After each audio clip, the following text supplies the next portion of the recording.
Truck of the course, dia yang paling berkuasa lah di dalam lita perlumbaan. Dia yang boleh berhentikan race, dia yang bagi arahan untuk marshal, untuk red flag. Dia yang the most powerful punya person in Capri lah.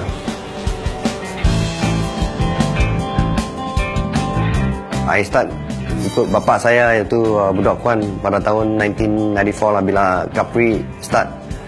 Masa tu I was given a job lah as a chief course marshal. And from there I belajar lah dari bapa kan sampai sekarang lah, sampai tahap clerk of the course lah yang paling tinggi di arena Capri tu. I become clerk of the course, bukan Capri saja lah. I become clerk of the course untuk Asia Road Racing.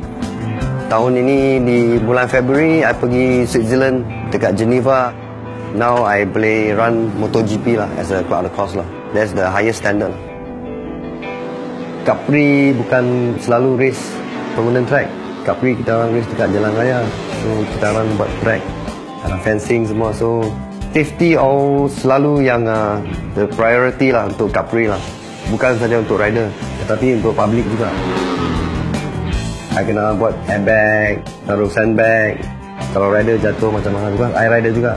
Kalau you jatuh sini, you will be jatuh sana. So you kena airbag tu taruh yang tempat yang tepat. Test kerja clerk of the course lah.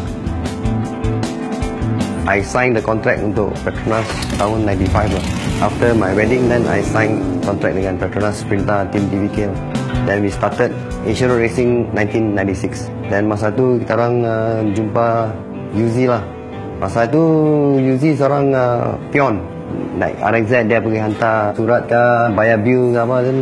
Nampak dia dekat Shah Alam, practice lah. Saya panggil dia, so tanya nak join team Petronas tak? So dia dengar Petronas kan, dia wah Petronas tentu mau lah kan. So from there onwards, saya bawa Yuzi masuk dan give him training, disiplinkan dia, fitness dia.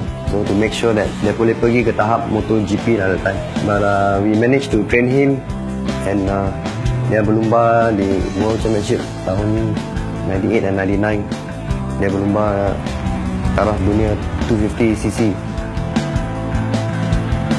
Saya dengan Petronas ada buat development minyak iaitu Sprinter 5000.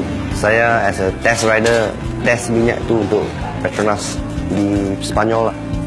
Masa tu saya bawa motor winter dan di Spanish Marina Track kan. Then I just bawa motor dan give feedback untuk engineer Petronas. Sekarang minyak Petronas dah sampai tahap yang very good lah.